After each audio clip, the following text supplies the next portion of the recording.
Great, well, welcome back everybody. My name is Stefan. I'm one of the hosts for the events. Grateful to be here with you. And I'm going to introduce our next speaker. I don't know if you guys know Kevin Griffin. He's done amazing work and is a Dharma teacher, connecting 12 steps in Buddhism. It's been a big part of my healing journey, and he introduced me to Mary Stancavage, who's here with us and is local, lives nearby. So Mary, thank you, applause is nice.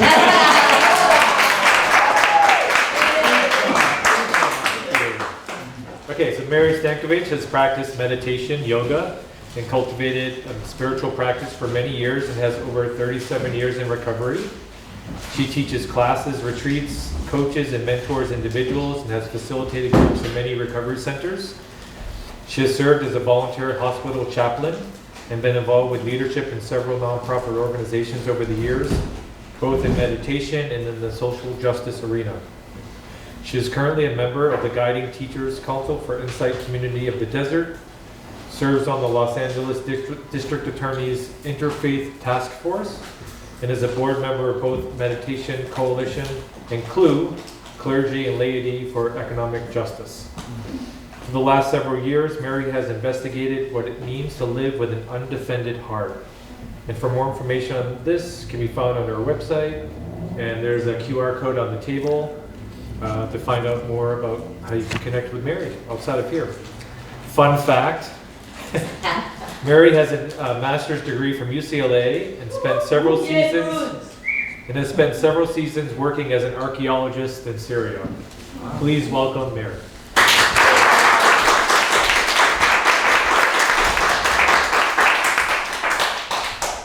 Thank you. Thanks, Stefan. Thanks for the introduction, and thanks for the invitation. I was really tickled to be invited. As somebody mentioned, I was here last year. I think he mentioned it. I don't know. But I got to be here at this day last year, and I'm really happy to come back and share with you again. But why don't we just sit for like a minute?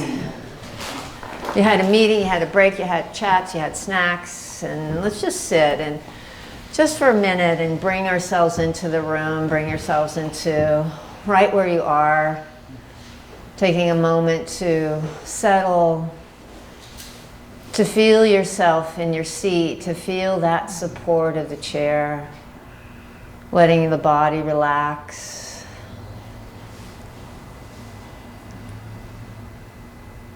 Letting the mind relax. There's nothing you have to do right now. There's nowhere you have to be.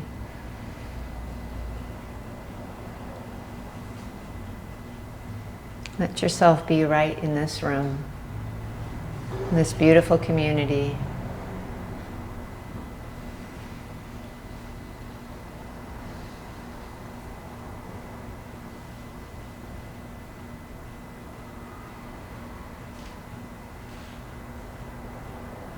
Let yourself rest in being.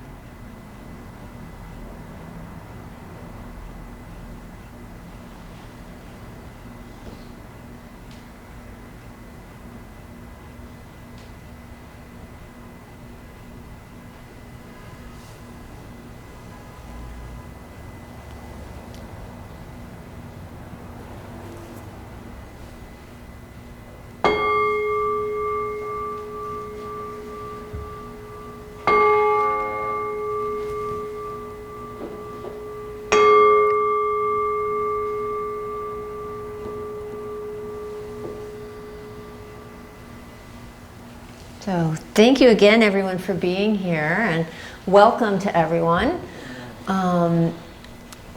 So when I first got invited in, I asked Stefan if there was a theme, and he told me the theme for the day was the healing heart. And if any of you can't hear me, please just wave at me or something. Sometimes my voice, I think I can project, but sometimes it can go low, so please just wave or yell. So when I heard the name Healing Heart, I was excited because one of the things, and Stefan mentioned it when he introduced me, my practice over the last several years has been with this idea of living with an undefended heart. And so that's what I want to talk about today. And how this started for me was, I think it's about 14 years ago. We used to do a New Year's Eve intention setting, and I would let it, the intention just come to me spontaneously. And this one year, my intention was to live with an undefended heart. And I didn't make that up. I heard that phrase somewhere and it landed in my head and I went, oh, that sounds great. And so I said, I want to live with an undefended heart. And then like a couple of weeks later, somebody came up to me and said, can you do a talk on that? Because I have no idea what that means. And I went, oh, okay. That means like it has to be more than a cute catchphrase. So I said, okay, I'll do a Dharma talk on that. And I spent some time, and when I did the Dharma talk, I realized it wasn't just a Dharma talk. It was really, oh, how am I going to do this? How am I going to live my life? And so I've really been hanging out with that for the last so many years, 14, 15 years. And so when I first started getting into it, I said, all right, if I want to live with an undefended heart, we have to see what is a defended heart. And I don't even know if I had one consciously, but when I started looking at it, I realized that absolutely there was a lot of armor. And we all have armor because we're born. And we're immediately, well, yeah, and we're immediately thrust into our lives, whatever they are. And there's circumstances and things that come at us. We have stories, experiences, relationships in our families. We have society telling us who we are, who we should be, who we shouldn't be. We're told this is right, this is wrong, that's, good, that's bad. All these things, we're hurt. And even if we have siblings who grow up in the same family and they have a totally different experience, it's really how we respond to these things. And oftentimes when there's a lot of hurt, we'll put up some walls and like, well, I'm not going over there. It's the simple thing is like you put your hand in a flame and it burns, you learn not to do that. And it's like you say something and you get smacked for it, then you're like, I'm not going to say that again. So you start building up walls to protect yourself. And none of this, as far as my experiences and what I believe, it's not conscious. I mean, sometimes it is. I remember when I was a freshman in high school, I came home one day and said, I wrote down a list of how to be liked. Oh. Yeah. Which was basically how to be a people pleaser. And trust me, that from the age of 14 till a long time, that was kind of how I tried to get along, because I wanted people to like me. I was terrified of not being liked because it was scary to not be liked. So we have these conditions, and the Buddha talks about how we're conditioned. So this is our conditioning starts really, really, really, really early. And oftentimes it goes back to that reptilian brain that we all have, that fight, flight, or flee, or freeze. So it's like, I'm the runner awayer. I will hide in the closet. Other people are fighters. But my story is I'm going to hide under the bed. I'm going to pretend I'm not here. I'm going to be that people pleaser. Who do you want me to be? If I'm this, then it'll be okay, right? So that's how I respond. And I didn't realize, but that's armor. That's armor. Because I'm not being true to me. I'm not being true to you.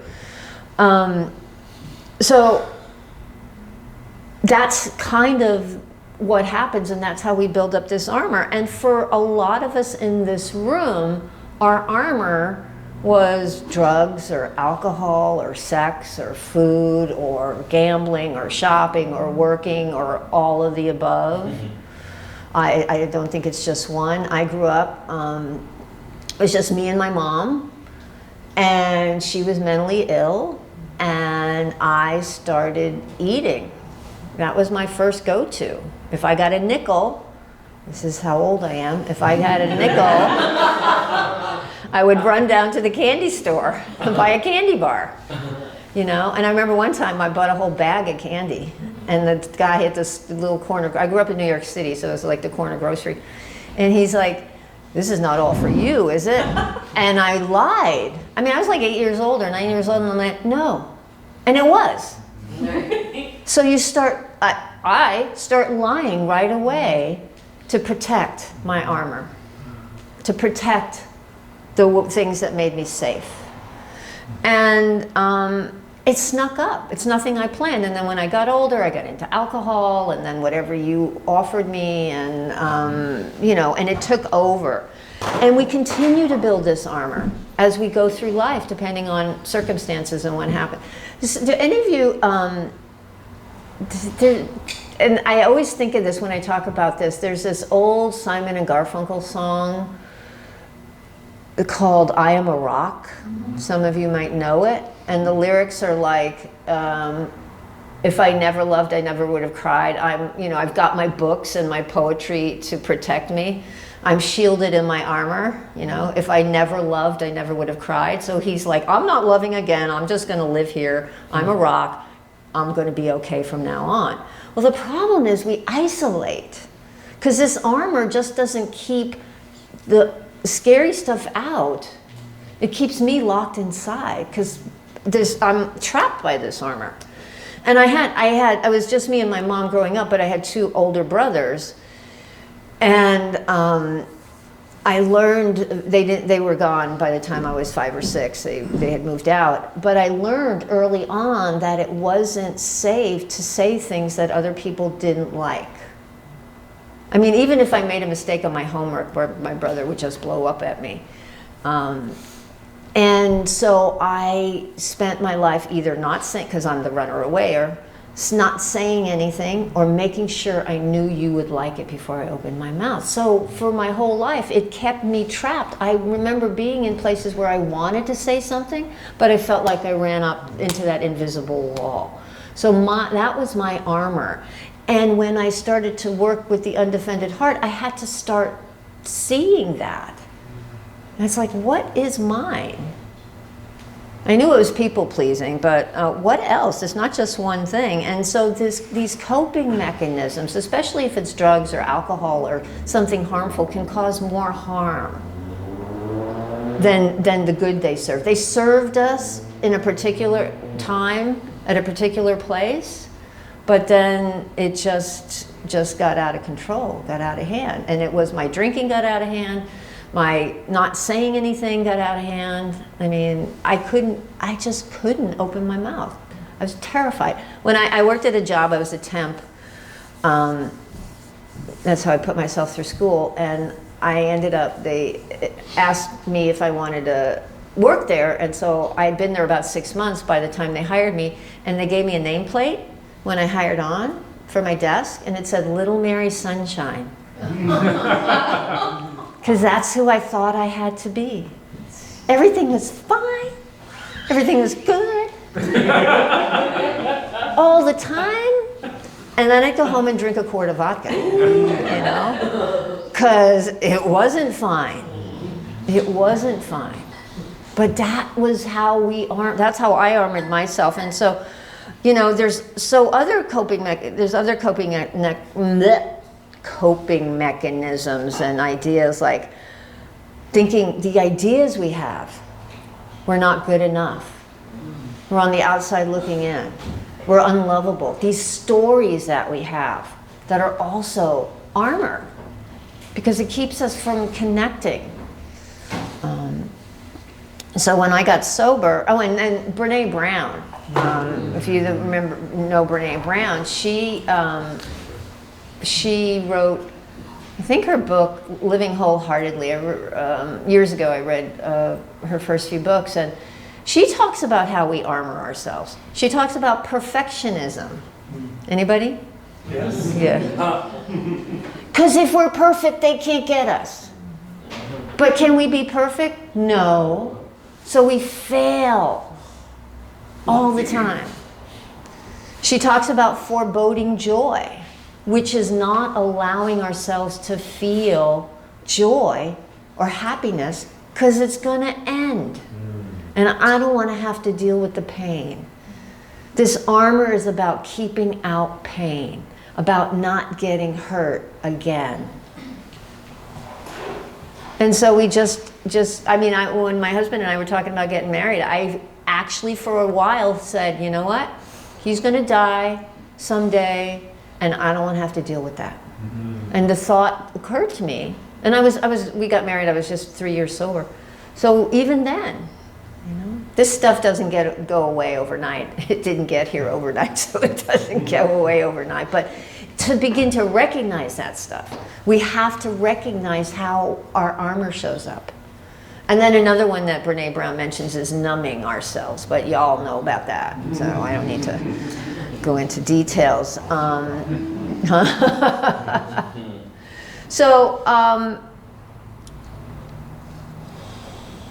This armored heart, I got sober 38 and a half years ago.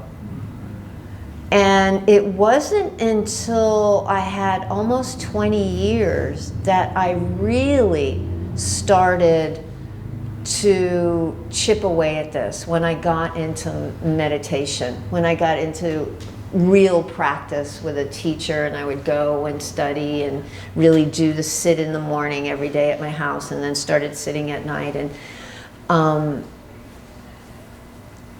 because what happens, I was chipping away at a lot of those ideas of the stories, especially the old stories, like not good enough, and they don't like you. They don't return your phone call because they don't like you. I remember my tattoo artist didn't return my phone call one time for like a week and a half, and I complained to my husband. He goes, yeah, she doesn't want you to give her money. So that's not what she doesn't like you that much. And I'm like, oh yeah, maybe she just forgot, But those things never occur because the stories are so entrenched. But when you come to meditation, for me, if you have mindfulness practice, that's my practice, is I begin to sit, and you start seeing those stories. You start getting caught up in them, and you take a step back from them. You're not in them. You're not living it. You're not playing it out over and over again. You take a step back and go, what is this? Is this true? Is this real? What is going on here? I don't know. And so then you begin to say, oh. And for me, a lot of what came up was stuff I kept deeply hidden for much of my life that I didn't even know was there. I mentioned it was just me and my mom, and she was mentally ill. So for the first, 18 years of my life, when I was 18, I moved from New York to California. One of my brothers was living up in San Jose, and he sent me a plane ticket. And he said, you want to move here? And I'm like, I'm out. And I left. I think it saved my life, because when I look back at what I was like when I was 18, I was a mess. I was going nowhere fast. And so I think that geographic really helped me. Gave me a reset, let me put it that way. And so I got here, and when I got into practice, I was able to be willing to sit still and feel those feelings that I had no capacity to feel, because I didn't know what to do with them. And what started coming up for me was this awareness of this loss I experienced. My father died when I was 5. My mother came home from the hospital and said, well, your dad's not coming home anymore, he's gone. And that was it. You don't talk about that. My life shifted 100% or 180 degrees, whatever it is. Just totally shifted. And I was just kind of like, so no feelings, no anything. I didn't know how to feel, and I had a mom who was like not there, and so I just had to make my own way from a very early age, and I had to make up my own rules, and I had to learn to mind read. What were you really thinking? What did you really mean by that? And then I'd interpret that. what I thought you were thinking. And so that's how I navigated. And so I had to, when I started to practice, the serious practice, I had to get in touch with the grief and the loss. I thought that I can be dismissive. I'd tell somebody my growing up story and they'd go, wow, that's crazy. And I'd go, no big deal. So we think with this armor that stuff's not going to impact us. And it does. It absolutely does. We are so wounded. And so much of the time we self-medicate with whatever we do, whatever we choose, whatever we think will bring us some ease. And it does until it gets out of control. So to put that away, put that aside and really begin to turn towards the discomfort, which is what we're asked to do in practice. Can you be with this moment right now as it is? Can you be with this discomfort? And sometimes it's as simple as starting with a foot that's fallen asleep, which we're not even interested in doing. How do I fix that? No, can you be with that? Can you be with the itch? And then you begin to turn towards these emotions.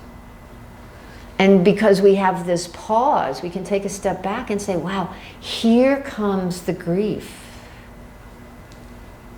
Can I open my heart to it? Can I bring some compassion? It has such a hard edge. I thought compassion was like, pfft. But it's so important that we soften to ourselves. Doesn't mean anything except that we're kind to ourselves, which is so important. It's so important. When I first started talking about living with an undefended heart, somebody, and I thought, oh, everybody, because I have that mind, if I like it, everybody likes it, kind of thing, which I know is definitely not true.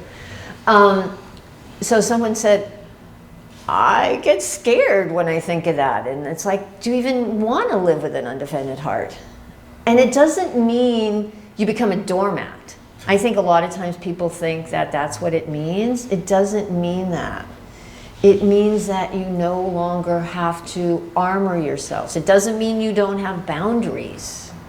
There's a phrase Pema Chodron uses, and she calls it idiot compassion, where there's no wisdom, there's no discernment. But in the undefended heart, there's wisdom, there's clarity, there's seeing clearly. If someone's causing us harm, we can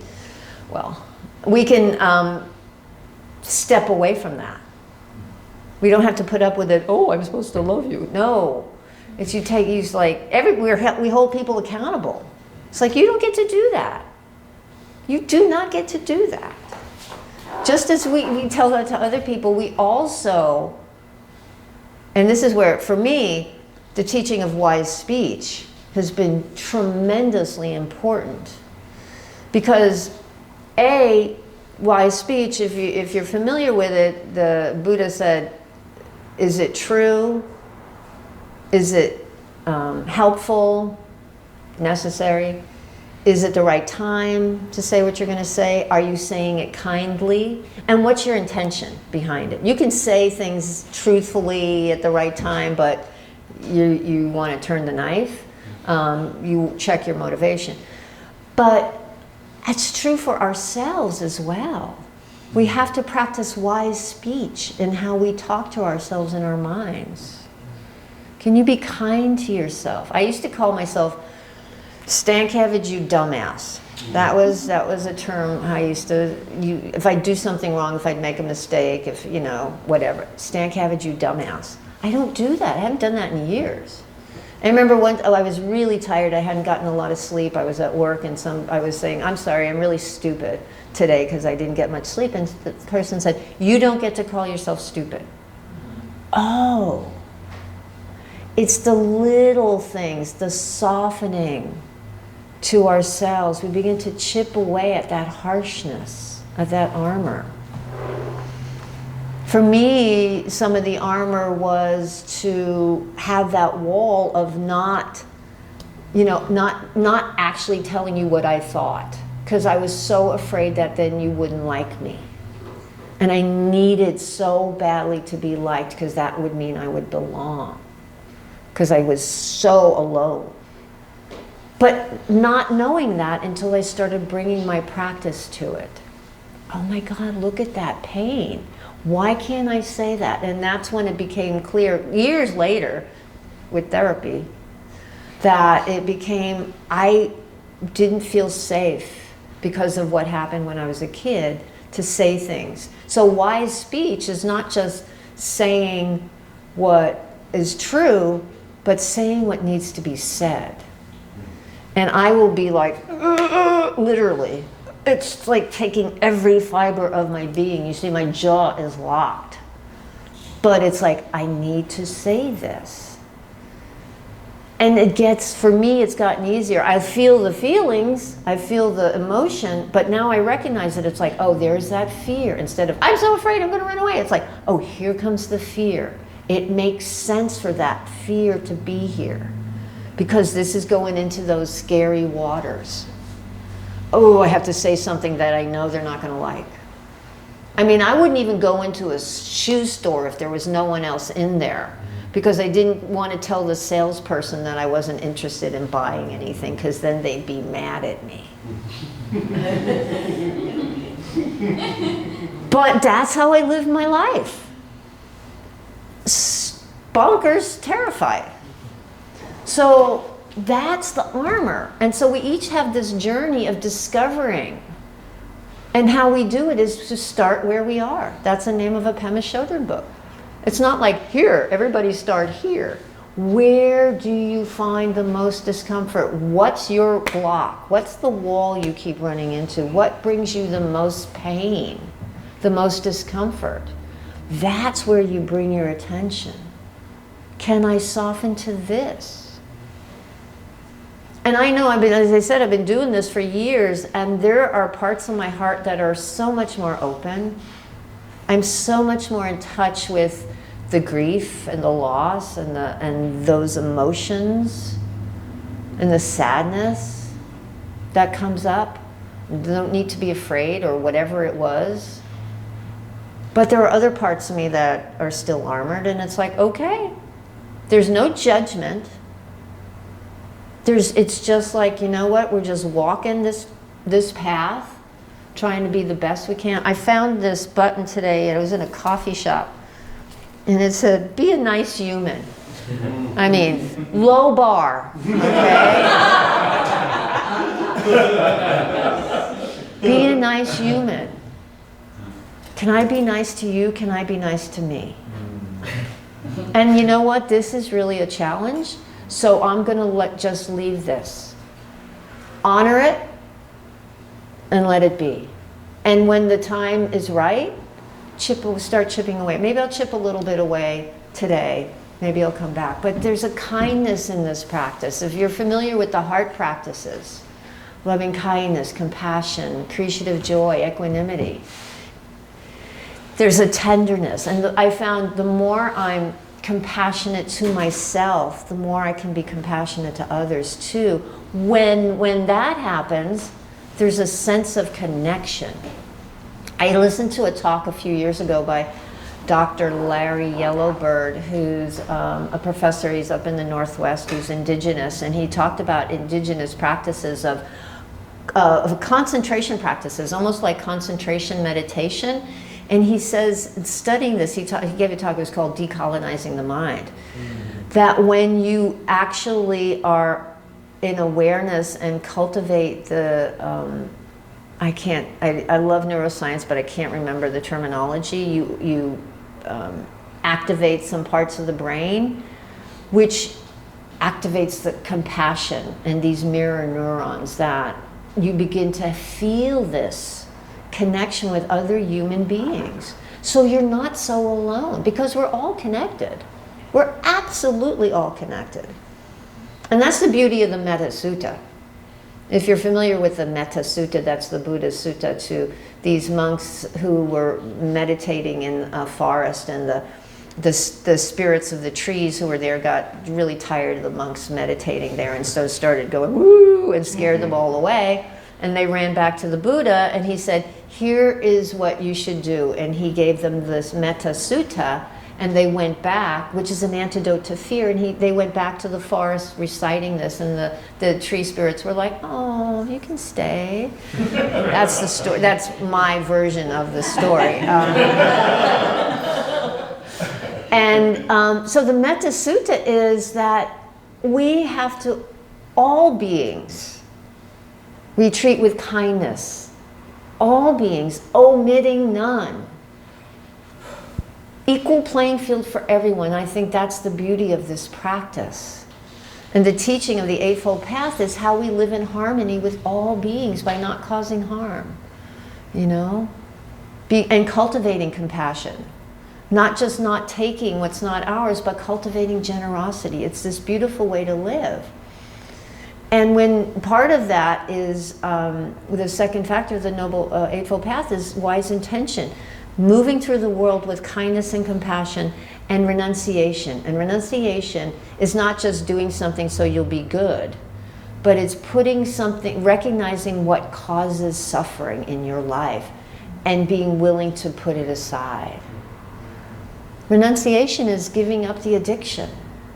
Not because you'll be a better person, but because it causes so much suffering to you and to others. Can you let it go? And the practice says, can you be present for the reality of the human condition? It's not that we get to this place and then everything's good. That's not what it's about. We get to be present for the messiness of life. I was listening to a talk. Larry Ward is one of my favorite teachers. If you know him, he's a student and a colleague of Thich Nhat Hanh, and he does a monthly Dharma talk on the web, on Zoom. And I was listening to it the other night, and he said, he quoted Thich Nhat Hanh, who said, when you know how to suffer, you suffer less. I didn't know how to suffer. I didn't know how to greet the world as it is. I didn't know how to deal with grief or sadness or happiness. I didn't know how to deal with any of those emotions. So I didn't know how to suffer, so I spent my time fighting it. And when you fight it, you intensify it. It gets worse. It's like, don't think of, pink balloons. And it's like, oh my God, now I can't stop thinking of pink balloons. It's like I like to say, no one wins a fist fight with reality. So can you just acknowledge reality as it is? Be present. Be present. The idea of equanimity, which is one of the heart practices, is also the idea of nirvana, this place of being in balance with the world as it is, of having an appropriate response to whatever happens. If there's something happy, you're joyful. Even if everything else is shit. Be present for the joy in the moment. That's really important. And if something's really sad, be present for that too. The definition I like the best is a deep intimacy with our experience without preference. Can you be fully present with your experience without needing it to be different? Of course, if there's stuff going on, we work to change it, but we don't deny the reality of this moment. It's like, here comes fear. Okay, hi fear. Here comes jealousy. Hi jealousy. Whatever's, this is, I think, a really important distinction. When these emotions arise, and they will arise because we're human beings and people die and stuff happens, instead of going, I am, go, oh, this is present. This is arising as a response to the situation. Thich Nhat Hanh talks about these seeds of consciousness that have been planted because of circumstances and situations in our life. And so when the conditions are right, it's like when you plant seeds in a garden, when there's sun and there's water and so on, then the things bloom. And when conditions are right, things bloom. If I have to say something difficult to someone that I know won't like, this terror shows up in my gut. My gut is like a pretzel. My jaw gets tight, my shoulders go up around my ears. I want to move to the Bronx. I have spent time looking online at apartments in the Bronx because I don't want to do something. I recognize those clues. Oh, this is fear. Instead of going, I'm so afraid, it's like, hi fear, I see you. Have a seat. And then walk with the fear. Or the grief, or whatever it is. Hi grief, I see you. Be kind to it, because we've spent our whole lives punching it in the face. Be gentle with it. It's there. It's a guest. For me, that was an important shift.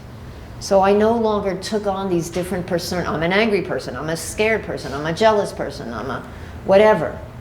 It's like, no, this is just an appropriate emotion that's arising. Or it's an emotion that's arising, and of course it's there. Doesn't mean anything except it's there. So be gentle with yourself. That's how we chip away. That's how we allow our heart to open. We're not pushing anything away. I have some quotes. I have from Bell Hooks, who's written a lot about love, and she said, when we choose to love, we choose to move against fear, against alienation and separation. The choice to love is a choice to connect, to find ourselves in the other.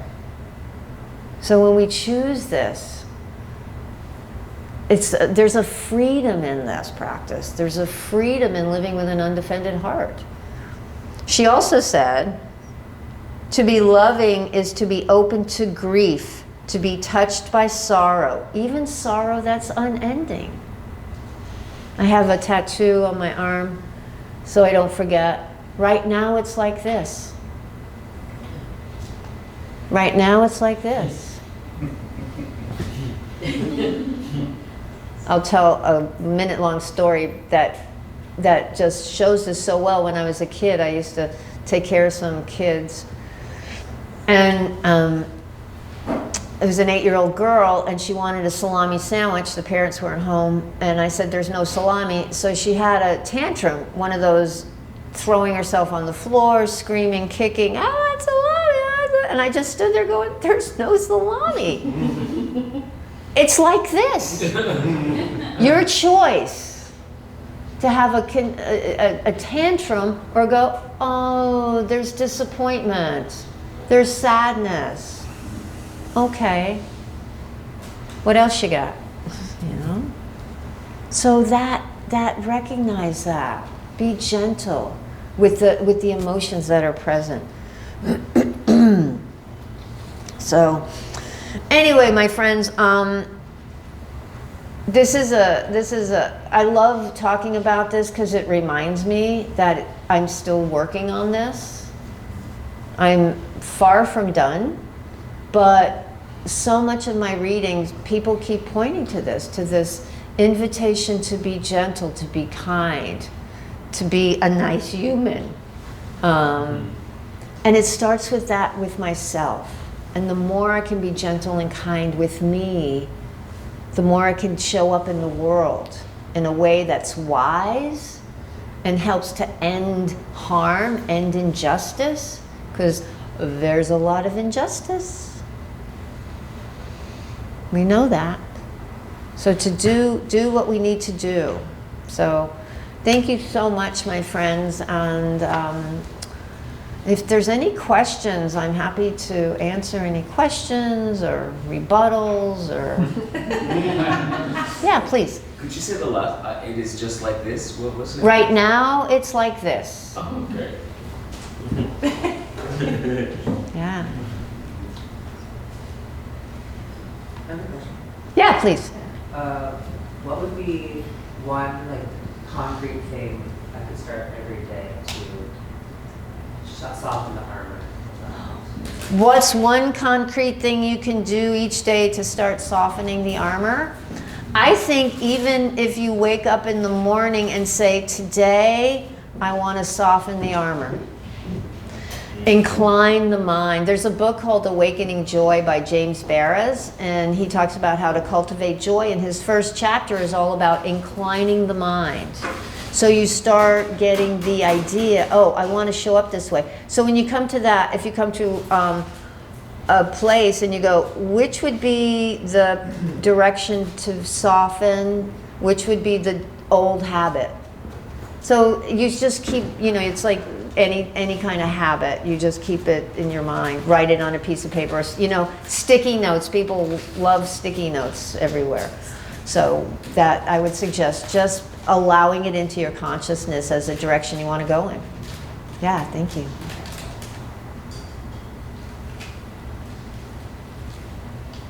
So during the second half of George's talk, I was sitting over there, and my ex did not pick up my dog, my groomer, and I started to feel but I didn't take ownership of it. It was still kind of, this is what's happening now. And by the end of the talk, he still hadn't picked up the dog, and then I felt myself take ownership of it. And that's when the contraction happened. I think that's what you're talking about, right? It's that moment when I took it in. Mm-hmm. And then I'm sitting here talking, listening to you and letting it go. That's the defendant part of the end of the part. Yeah, it's the did everyone hear? Okay, if you didn't, I can repeat it or paraphrase it. Yeah, when something happens and you start feeling that, and then, oh wait, okay. It's like, okay, there are many gun stores in Burbank. I live in Burbank. It's got more gun stores per capita than I think anywhere else in the country, if you can believe it. And there's one right around the corner from my house. And my little room where I teach and stuff, there's a window, and I see all these people who park, and they walk up and down with their boxes and their boxes of ammo, and they park and they move my garbage cans, and I am 0 to fuck you in less than a second.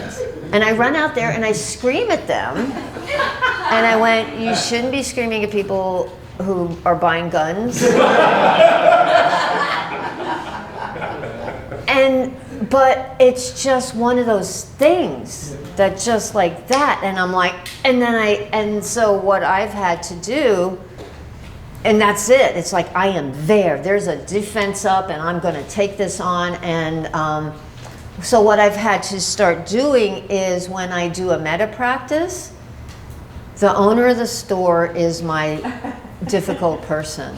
Because I went in there last year because somebody parked in front of garbage cans, so the garbage trucks couldn't get to them. Just like triple parked, and I went in there.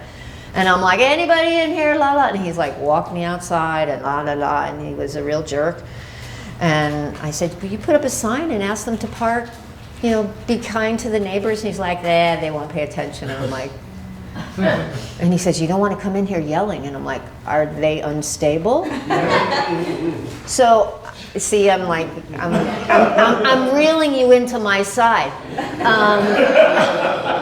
But I have to really recognize it's like, I don't want to have that, because they are clueless, but I'm like, and so it's like, okay, here comes that anger again. But for right now, there's no pause.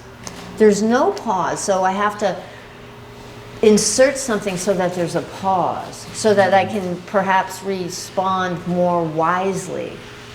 So. He's in my trunk right now, so that's Well, there you go. So problem solved. Good. Yeah. And this is all new to me, so. Yeah. And yet, okay, so we process being mad about, not only about the parking, but about why they're parking. Right, exactly. That's the thing. So, where does it, and maybe this is like the wrong question to ask, but like, where does, and yet, I don't believe in that, what's happening in there.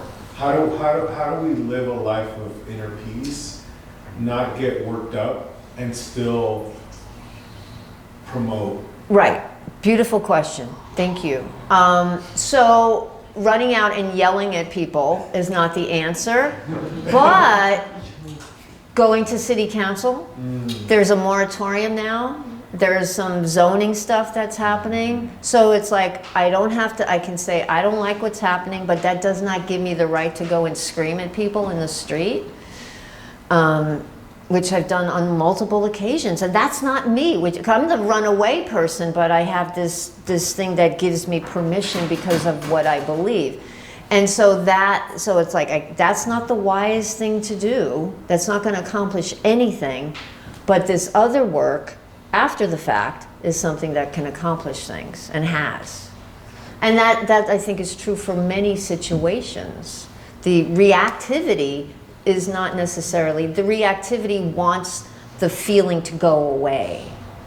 But I get to be with the anger, high anger. This is not going to do anything. How do I work with the anger, let it be here, and then at another time perhaps take some other steps to mitigate this situation. Yeah. And then you had your hand, and then I want to break, and I'm happy to talk to people because I think there's something at 4 o'clock too. So, you had Mine was really like brief. I think Stefan said you are an archaeologist. You excavated in Syria. I would just, I'm a workaholic, so I wanted to ask you, like, how do you integrate your heart practices, or like this heart, the undefended heart. Yeah, at work, or like in those type of situations. Like, being an expert in your field, do you ever run into people that either like object to what you find, and I don't know. It's like. Well, I haven't done that physically excavated in years in Syria because there was a civil war there in 2010, and it's still not a safe place to be. Plus, I left and was managing a meditation center. But I think it's just how you deal with any interaction with people. People say things you disagree with, and it's like, how am I going to show up in this moment? It's really, and the feelings, it's like, it's really, the practice is really important because the practice teaches us to recognize those emotions when they're showing up. I was clueless for years about my emotions. I couldn't identify a one. Anger sometimes 3 days later. I was so shut down. I was my head. And my body was like somewhere else. And in doing this practice, there's a connection. Because there's a book called The Body Keeps the Score. Yeah. The trauma is in the body. And if we begin to pay attention to it, we can begin to see, oh, I recognize that feeling. For me, anger shows up in my chest. Fear and things are in my belly, and I begin to recognize these things. And so there are clues, so I'm not just like reacting from habitual places in my mind. The mind is going to go down those well-worn neural pathways. And so when I experience whatever this is in my body, I can go, oh, I recognize that. Let me reevaluate or something like that. And sometimes I don't. But a lot of times it has gotten much, much, much, much better over the years as I'm really willing to sit with. And this is not it's not 30 days to a miracle. It's not, I'm sorry, we all want that microwave miracle, but it doesn't happen. I'm not done because I'm not dead. I am not dead. So I'm still doing this stuff. There are still places I'm a real jerk. I gave it up. I grew up in New York City. Sarcasm was a way of life. And I hurt people a lot, and they told me I made them cry. So I have worked for 20 years, and I'm not sarcastic very much anymore. And I don't make people cry anymore. So anyway, I want to honor the time. There's a QR code I put up there. I only have one of these, but the QR code's got my website, and you can find out more info. And I am just so delighted to be here. I have to run because I teach at 5. online. I teach a 5 o'clock class every Saturday online, so I have to run. But it was it was such a joy for me to be with you, and so thank you, thank you, thank you.